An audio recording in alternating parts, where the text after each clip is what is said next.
Hello students, welcome to your geography class. So students, we are discussing about the chapter 3rd of your book, that is Our Changing Earth.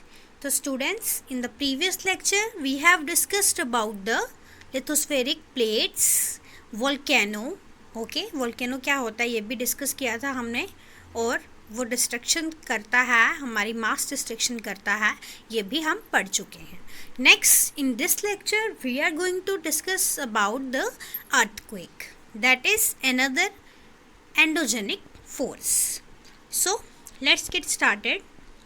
Earthquake. When the lithospheric plates move, the surface of the earth vibrates. तो lithospheric plates जब move करती हैं, आपको पहले ही बताया था कि lithospheric plates जो हैं वो मूव करते रहती हैं, लेकिन बहुत ही स्लो मूव करती हैं, इसलिए हमें पता नहीं चलता है. ठीक है, लेकिन जब भी वो मूव करती हैं वो वाइब्रेशन जो है हमारे अर्थ क्रस्ट पे महसूस होती है.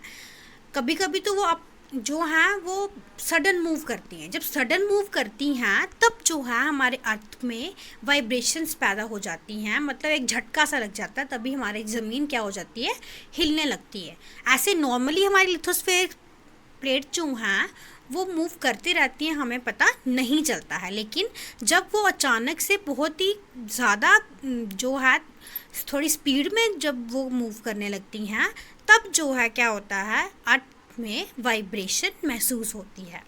The vibrations can travel all round the earth, और ये वाइब्रेशंस अर्थ के चारों ओर घूम सकती हैं. These vibrations are called earthquake, और इसी को earthquake बोला जाता है, इन वाइब्रेशंस को.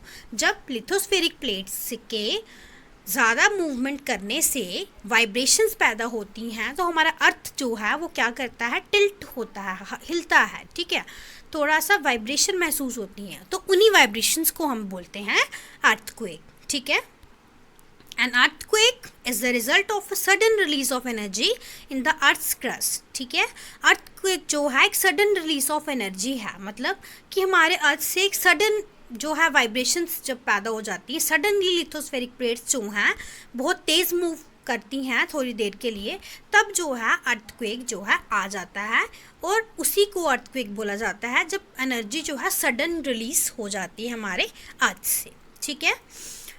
Earth crust that create seismic waves, और अर्थ क्रस्ट जो है वो सीस्मिक वेव्स जो है वो क्रिएट करता है. जो वाइब्रेशंस होती हैं ना, उन्हीं वाइब्रेशंस को हम क्या बोलते हैं, सीस्मिक वेव्स बोलते हैं.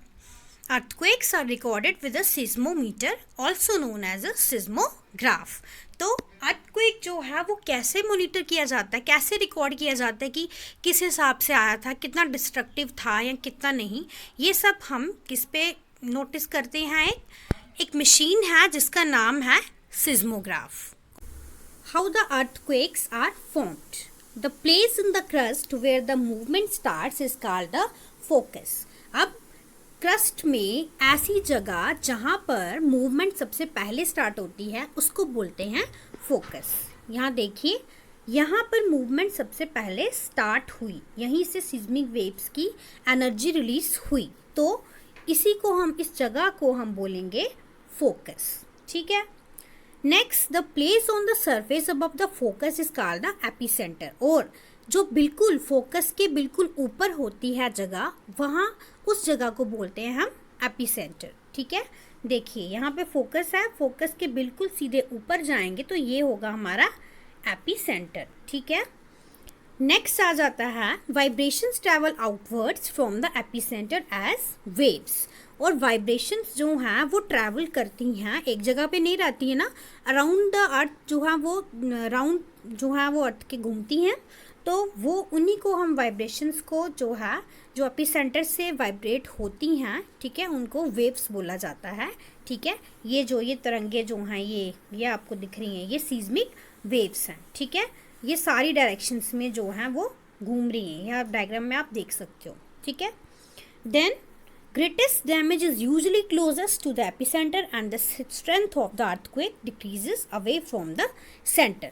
So अब जहाँ पर ज़्यादा जो है मेन पॉइंट होगा वहीं पे ज़्यादा डिस्ट्रक्शन होगी. ठीक है.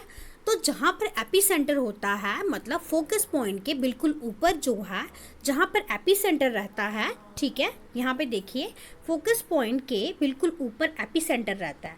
तो एपी सेंटर के आगे पीछे जितनी भी जगहें होंगी, ठीक है, वहाँ पर ज़्यादा इफेक्ट होता है, ज़्यादा डैमेज होता है, क्योंकि वहाँ पर जो वाइब्रेशंस होती हैं बहुत ही स्ट्रॉन्ग होती हैं, ठीक है।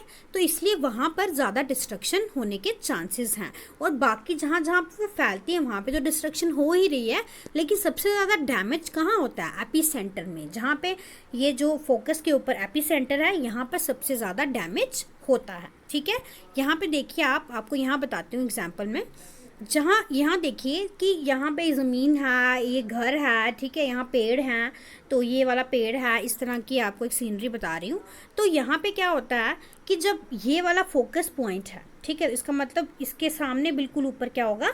एपी सेंटर होगा। तो एपी सेंटर की जगह पर ही सबसे ज़्यादा डिस्ट्रक्शन होगी, यहाँ दरार पड़ जाएगी, ठीक है, यहाँ दरार पड़ गई, ये घर, ये पेड़, ये सब हिलने लगेंगे, ठीक है। इस तरह से उसका फिनोमिना स्टार्ट होता है अर्थक्वेक का। सबसे ज़्यादा डैमेज आपने याद रखना है, सबसे ज़्यादा डैमेज कहाँ होता है? एपी सेंटर के आजू बाजू में, ठीक है।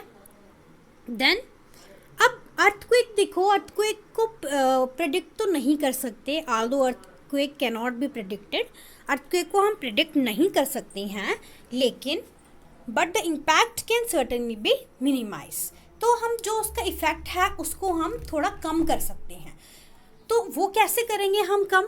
बाय प्रिपेयरिंग बिफोर हैंड, मतलब कि हमें थोड़ी तैयारी उसकी पहले करनी पड़ती है, कि हमें थोड़ा नॉलेज होना चाहिए अर्थक्वेक में क्या करना चाहिए, क्या नहीं करना चाहिए। इन चीज़ों का हमें अगर नॉलेज होगा तो हम अपने आप को अर्थक्वेक्स के होने से, डैमेज के होने से बचा सकते हैं, ठीक है। अर्थक्वेक जो है हम प्रेडिक्ट नहीं कर सकते कि कब आएगा, किस तरह आएगा, ठीक है, ये अभी प्रेडिक्ट नहीं हुआ जाता है, लेकिन हम उसको बिफोर हैंड उसकी मैनेजमेंट कर सकते हैं कि हम कैसे उसको मैनेज करेंगे। अगर आ भी गया तो किस तरह की प्रिपरेशन हम पहले से कर सकते हैं। तो ये आपकी बुक में भी है, अर्थक्वेक प्रिपेयर्डनेस, ठीक है। Where to take shelter during an earthquake, जब अर्थक्वेक आता है तो कहाँ पर हमें शेल्टर लेना चाहिए?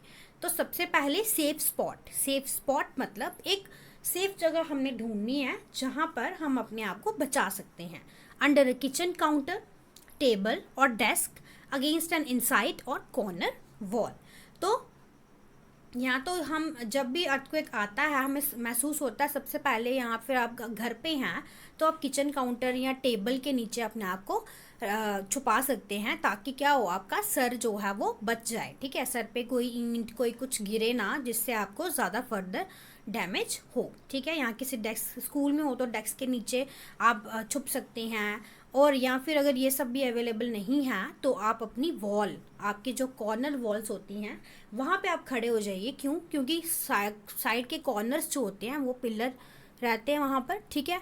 तो वहाँ पर रहेंगे तो जो चीज़ें हैं वो सेंटर में गिरेंगी, कॉर्नर पे नहीं गिरती हैं, कॉर्नर पे लास्ट में गिरता है सब कुछ, सबसे पहले सेंटर जो है डिस्ट्रॉय होता है, ठीक है। इसलिए हमें कॉर्नर वॉल पे खड़े रहना चाहिए, ठीक है। ये सब प्रिपेयर्डनेस आपको करनी चाहिए, आपको पता होना चाहिए कि ये सब करना है आपको। ये मैं पढ़ा रही हूँ, आपको ये बाकियों को भी बताना चाहिए, अवेयर करना चाहिए, ओके। दूसरा है स्टे अवे फ्रॉम। अब किस किस से हमें दूर रहना चाहिए? एक तो हो गया कि हमें सेफ स्पॉट ढूंढना है कि कहाँ पे जाके हम अपने आप को छुपाएं ताकि हम बच सकें, ठीक है। मैंने आपको बताया कि टेबल पे, टेबल के नीचे आप छुप सकते हैं, या फिर किचन काउंटर जो टेबल होता है वहाँ पे नीचे छुप सकते हैं, डेस्क के नीचे छुप सकते हैं, ताकि कुछ भी गिर रहा है तो डेस्क पे पहले गिरेगा या टेबल पे पहले गिरेगा, आपके ऊपर नहीं गिरेगा, तो आप थोड़ा बच जाएंगे, ठीक है। तो अब सेकंड है कि हमें किससे दूर रहना चाहिए? तो फायर प्लेसेस, जहाँ पर ज़्यादा आग लगने का खतरा है वहाँ से दूर रहें ताकि वो आग फैले ना, ठीक है। एरियाज अराउंड चिमनीज, जो आपके घरों में चिमनीज लगी होती हैं उनके एरिया से आपको दूर रहना है।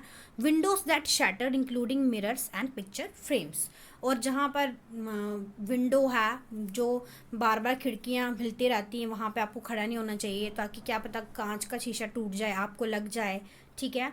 मिरर्स के पास नहीं खड़े होना है, तो क्या पता मिरर जो है वो गिर जाए, आप पर गिर जाए, आपको लग जाए। कोई पिक्चर फ्रेम्स हैं जिनके जो है मिरर्स लगे होते हैं उनको भी, ठीक है, वो शीशा ना आपको चुभ जाए गिर कर, तो इन चीज़ों से आपको दूर रहना चाहिए। नेक्स्ट थर्ड स्टेप आता है बी प्रिपेयर्ड। तो किस किस के कैसे प्रिपेयर करना है हमने अपने आप को। पहले तो हमें जो भी चीज़ें हैं, नॉलेज है थोड़ा बहुत, वो हमें बाकियों को भी अवेयर करना चाहिए। उसके लिए spread awareness among us your friends and family members and face any disaster confidently. तो अब क्या होता है कि सबसे पहले आपको अवेयर होना चाहिए इन सब चीज़ों के लिए कि हमें क्या क्या मेजर्स लेने चाहिए, ठीक है, और अपने फ्रेंड्स को, अपनी फैमिली को इन चीज़ों के बारे में अवेयर करना चाहिए। कोई भी डिज़ास्टर आ जाए उसको कॉन्फिडेंटली हैंडल करना आना चाहिए, ना कि हमें पैनिक होना चाहिए, घबराना चाहिए कि अब ये तो हो गया, अब कैसा है। हमें खुद को भी, अपने आप को जो है पैनिक नहीं करना है और ना ही दूसरों को पैनिक करना है, ये सबसे बड़ी चीज़ होती है। तो हमें क्या करना है, इस चीज़ को बहुत ही कम लॉस किसी का हो ये सोचना चाहिए, और उस टाइम हमें ये चीज़ें फॉलो करनी चाहिए जो आपको मैंने बताई। ठीक है students, so in this lecture it is enough. Now in the next lecture we are going to study about the Bhuj earthquake. ठीक है, जो भुज में अर्थक्वेक आया था उसके बारे में हम पढ़ेंगे, क्या क्या नुकसान हुए थे वहाँ पर, लोगों के साथ क्या क्या प्रॉब्लम्स हुई थी, ये सब हम अपने नेक्स्ट लेक्चर में पढ़ेंगे। Okay students, so thank you very much.